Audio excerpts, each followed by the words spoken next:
Now game week 23 is all said and done. I scored 66 points and I'm up to 44k overall. And here are my transfer plans ahead of double game week 24.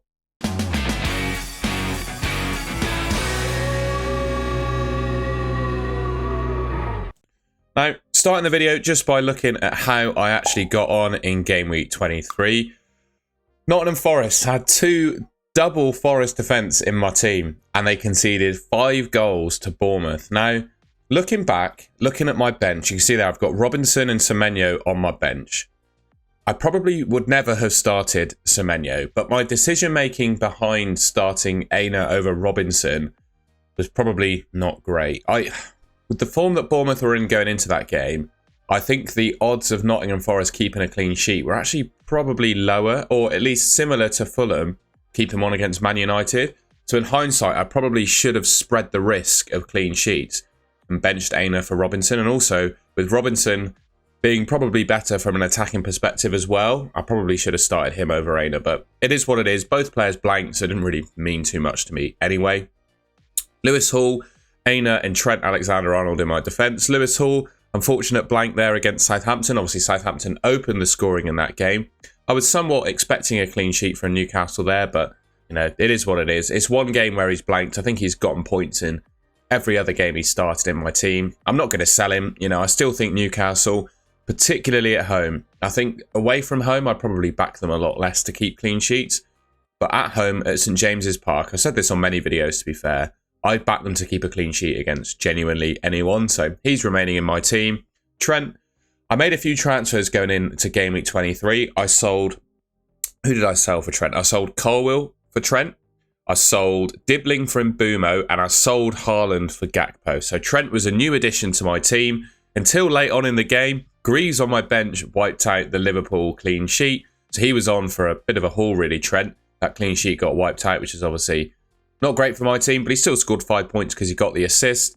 I feel like at the start of the season, Trent was a little bit of a slow burner in terms of attacking returns, but they've really started to kick off in recent game weeks. So, you know, with double game week 24 in mind, I'm hoping he can do well with his 2 fixtures there.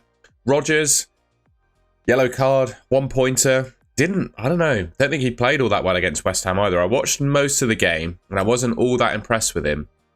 And I'm good to see there, I've got Semenyo on my bench, but with the performances of Ouattara and Kluivert of Bournemouth as well, you know, I'm struggling to keep hold of him at the moment, despite me saying consistently that Rodgers is the best midfielder at this price point.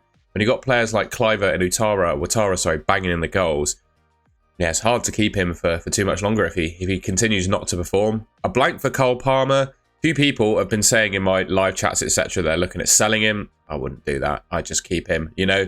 Cole Palmer, he won't necessarily return in every game, but you know when he does return, he has the ability to just absolutely go off. Like he could, as he's proven this season, he can score a hat-trick, 4 goals in a game, right? So he's staying in my team. And Mbumo, a goal from the dodgiest of penalties. I don't know if anyone saw the penalty against Crystal Palace, but he missed the initial spot kick, hit the post, but one of the Crystal Palace players was found on VAR to have encroached into the box when the penalty before the ball was struck. So Mbumo got to retake it and scored. That's pretty jammy, I'll admit, but I'm happy with my goal there. Unfortunately, Semenyo, you can see there on my bench, outscored both Rodgers and Palmer. But I think going into this game week, Semenyo against Nottingham Forest versus Rodgers against West Ham and then Palmer against Man City. Mbumo and Salah I'd always probably start ahead of Semenyo. Just, I didn't have a reason to start him. So yes, he's come away with a goal, but going back to, you know, the deadline, I wouldn't have done anything different with my team, to be completely honest. Salah is my captain with a goal. Happy with that. Gakpo, 16 points, 2 goals and an assist against Ipswich. I sold Erling Haaland to put him in my team. Overall, I guess that's probably a net positive. But obviously, Semenyo has been benched as a result of me making those moves. So, yeah, bit of there or thereabouts, I guess. But, you know, I've got Trent in my team. I'm tripled up on Liverpool going into game week 25. And in my opinion, I think I probably have the best triple up from Liverpool, but we'll talk about that in a second. 2 goals for Isak. The guy's just an absolute machine, isn't he? I think a few people were considering captaining him over Salah. In hindsight, though, I would have just always gone with Salah last week. You know, Ipswich at home for him versus Ipswich at home for Salah versus Isak playing Southampton away. For me, Salah edged it on the fixturing, was the better captain going into the game week, and I wouldn't have, even with this hindsight, I would have done it all over again. Then we got Chris Wood there. 2-pointer against Bournemouth, obviously lost 5-0. Could anyone have really foreseen Nottingham Forest losing 5-0 to Bournemouth? I don't think anyone could have foreseen that. And for me, I'm just hoping that that's a one-off, and then future games, Nottingham Forest start to pick up some form. So here is a look ahead at my team for Game Week 24 onwards. Now, I'm going to start out by saying I probably, I could definitely get away with rolling here. I've got 3 Liverpool assets who, in my opinion, are the best 3. Trent, Salah, Gakpo, I think are probably the best 3 Liverpool assets you can get in your team. Outside of that, the rest of the players, albeit only having a single game week, I think are perfectly acceptable to play. The only kind of headache I have, I think, is whether I start Semenyo, who's obviously got Liverpool, or Rodgers, who's got Wolves away. Now, the fixture for Rodgers is much better, but the form for Semenyo is better, and I think that's going to be a bit of a headache for me going forwards. I just absolutely despise having benching headaches in my team, and with the structure of my team at the moment, it looks like I'm going to have that for the foreseeable. So, yeah, the decision on whether to start Rodgers or Semenyo, I think, will be a tough one. And at the moment, I'm going for Rodgers for the fixtures, but you can see there the Fantasy Football Hub expected points. I think Semenyo there is on 4.8. It's a little bit small on my screen to read, but you probably able to see that at 4.8. But the question is, right, so it's a double game week in 24 for Liverpool and Everton. And you can see I've got 3 Liverpool players, so I've got absolutely no reason to bring in another Liverpool player because I can't squeeze them in. The question is, do I bring in any Everton assets? And I think there are 3 Everton players that are genuinely pickable. And obviously, their 2 fixtures in the double game week are Leicester at home and Liverpool at home. The Liverpool at home fixture, I think Everton could get a result in that one. I genuinely do, but I don't think they'll score that many goals. But the Leicester one, I think is definitely one you could potentially, you could target that and hope for some returns in. And I think in the Everton team, there are 3 pickable assets in FPL. One of them being David Moyes as the assistant manager. And in fact, I would actually say, I'm not 100% sure if I'm actually going to use my assistant manager in 24 now. But if I was, in previous game weeks where I've talked through my transfer plans, I was big on using it on Arnie Slot because I thought he was pretty much the most guaranteed assistant manager to be able to return. But I actually think that David Moyes could be a better option now for Game Week 24. Well, particularly for me because I'm already tripled up on Liverpool. But just in general, my general sort of thoughts on it are that Arnie Slot uses a 3rd Liverpool spot. I'm going to not use the word slot twice. I'm going to call it a spot instead. So you can't have one of Trent, Gakpo or Salah if you have Arnie Slot in your team. Most people are going to have Salah. So it cuts you off of having either Gakpo or Trent, right? And the bonus points available if a manager performs well against a top side that are 5 places ahead of them. From that 1-0 win, by the way, for Everton against Brighton, David Moyes scored 19 points, right? That's what he scored in Game Week 23 from that game. And it wouldn't be, I don't know, I always find when I watch the Merseyside derby that it's usually quite a cagey game. On the whole, it's usually quite cagey, right? Sometimes Liverpool just absolutely pound Everton, right? But sometimes it can be quite a cagey game. And under the new manager Moyes, I just don't think Everton are going to get thrashed by Liverpool. And I wouldn't completely rule out their ability at Goodison Park, last Merseyside derby at Goodison Park, Everton's ability to get a draw. And that's worth some decent points for David Moyes. And against Leicester, they could keep a clean sheet, score a few goals and get the win. And I think there's potentially the upside is higher for David Moyes in Game Week 24 for the assistant manager than it is for Slot. There's a long-winded way of explaining it, but I genuinely think Moyes is pickable. I also like Ndiaye. He is a forward though, unfortunately. I just look at my forwards in my team. Isak and Wood, I can't justify. I could potentially sell Chris Wood against Brighton, but then with how good Chris Wood has been this season, I'd want him back as soon as I made the move. So I probably can't go for Ndiaye, but I do think he is a pickable Everton asset. And if you're sitting on maybe a 3rd forward that you're not all that excited about, you only need him for 1 week really, and then you can move him on. But with Dominic Calvert-Lewin obviously doing his hamstring, I think Ndiaye's absolutely nailed on for Everton. I think he's probably their best attacking player. And we saw against Brighton, he took the penalty when Calvert-Lewin was off the pitch. So he's your man. He's going to start every game, in my opinion. Likely play 90 minutes. He's the best player, and he's going to take penalties. So if you were to ever pick an Everton outfield player, it's this man. And then I'd also suggest that Jordan Pickford is a perfectly decent goalkeeper. And I would also make an argument Again, it's a similar sort of concept to the one I've made about Moyes over Slot, but I would actually make the argument that Jordan Pickford could be a better option than Alisson, because again, Alisson takes up a third Liverpool spot.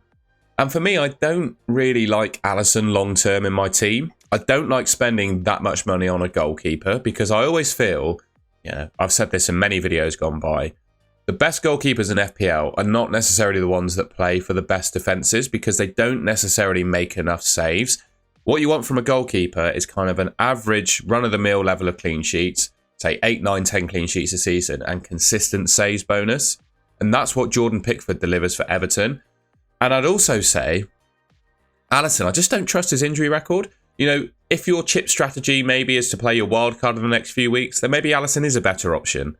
But for me, I actually think Jordan Pickford could well outscore Alisson over this double game week with the amount of saves he could make. And the fact he's got Leicester, which is a potential clean sheet there. And Liverpool have Bournemouth and Everton, 2 games where they could potentially concede. I don't expect, for example, Liverpool to keep a clean sheet against Bournemouth. So I would actually go as far to say I think Pickford could be better than Alisson. Again, I've got Sells. I don't think I can justify getting rid of Sells for Pickford, although it is quite tempting to be fair. Yeah, I don't think I can bring in an Everton asset. But those, if I were to bring in one, it's obviously, or to bring in some, it's to use the assistant manager player on Moyes, bring in Ndiaye or Pickford. And then Mikalenko, I'm not sure I could be that excited about him. I think those 3 on the pickable side are the ones I'd go for. I wanted to talk about the sub 6 million midfielders in the game right now, because I think it's probably it's the price point with the most pickable players in the game. And what I've done here is I've tried to create a mini tier list of where I think they're all ranking at the moment. Now, I know I have Rodgers in the great category, and he is in my team at the moment, but he's not been performing recently. I know it's only 2 or 3 game weeks of not performing recently, but with the way that Bournemouth are playing right now, it's going to be really difficult for me to hold Rodgers over buying someone like Kluivert or Ahmad. Ahmad could have had a goal again in game week 23. It was ruled out for offside. That was fine margins. Had a good game, could have scored again. So I would put him, Kluivert, and I think still Rodgers in the great category. Maybe Semenyo goes in that great category now as well. But the thing is, with the Bournemouth fixtures, you can see here, right? So we can just see Semenyo at the bottom. He's got Liverpool next, which, buying a Bournemouth player ahead of playing Liverpool is probably not the way to play it. But then they've got Southampton and then Wolves in their next 2 in 25 and 26. And the fixtures get really good from Bournemouth from game week 25 onwards. So I don't think I can justify selling Rodgers ahead of playing Wolves. And in fact, I think I can almost justify starting him over Semenyo with Semenyo about to face Liverpool.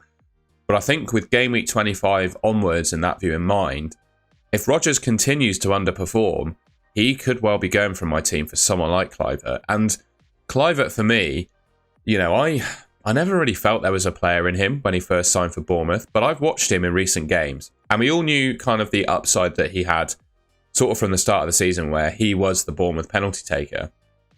But I don't think, I certainly didn't appreciate how good he could be from open play. But it's not just the fact that Kluivert's taken penalties. He has been sensational from open play, right? A couple of goals that he's scored against Newcastle and in Forest from outside the box have been absolutely unbelievable. And he's on penalties for Bournemouth. And Bournemouth are in the form that they're in at the moment. I think he's a much more compelling FPL option right now than Rodgers is. It's just a case of, is it worth using a transfer to get rid of him? That's kind of where I'm thinking. I'd also say there are other good 6 million mids that are worthy of some credit, I would say as well. I've obviously got Semenyo in my team already. Ouattara, obviously scored a hat-trick against Nottingham Forest, which is no mean feat. Nottingham Forest have nullified Liverpool to, I think, only scoring, 1 goal against them, 1 or 2 goals against them. They kept a clean sheet at Anfield. They've been the 2nd or 3rd best defence in the league, kept 9 clean sheets, and this guy scores a hat-trick against them. So that's something. I think given that he's scored a hat-trick against Nottingham Forest, he's probably going to be nailed on to start for Bournemouth and probably as their kind of number 9 as well. So he could be a decent option. I think Elanga from Forest is good, but I just don't think he competes with those Bournemouth midfielders at the moment. Jacob Murphy of Newcastle was good, came away with another assist, I believe, in game week 23. Again, I just don't think he's quite on the level of those Bournemouth midfielders, but he's a perfectly decent pick. And then all those 4 in okay. I'd probably start considering Enzo to be a non-option now. So yeah, with all that in mind, I just wanted to talk about kind of a reshuffle of who my favourite cheap midfielders in the game are, with a potential view of getting rid of Rodgers at some point for Kluivert. But I don't think I can justify doing that now. You know, Kluivert's got Liverpool, Rodgers has got Wolves away. I think Rodgers deserves 1 or 2 more game weeks for just how good he's been this season. And I think with all that in mind, you know, I've spoken about Everton players I could potentially bring in and then maybe swapping my cheap midfielders around. But honestly, other than that, are there really any obvious moves I should make to my team? I don't think so. I mean, Nottingham Forest, I know they've been a bit disappointing in the last couple of games, conceding goals to, Southampton, and then losing 5-0 to Bournemouth. But I think with just how good they've been this season, I've got to stick with their defensive assets, right? It's just a question, I guess, of do I start Robinson over Aina? But with Robinson playing Newcastle away, I'm not sure I can do that. Lewis Hall, Fulham at home, good game for him.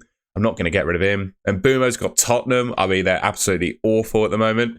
So I'm going to play Mbumo. Palmer, not going to get rid of him. And Isak and Wood, I don't think there's any justification to get rid of those two either. With the exception of Wood, could potentially go for Ndai just for 1 week. But that kind of idea of using a transfer, well, I'd have to use 2 transfers actually to get Ndai in because I wouldn't want to hold him long term. I want to get rid of him almost immediately.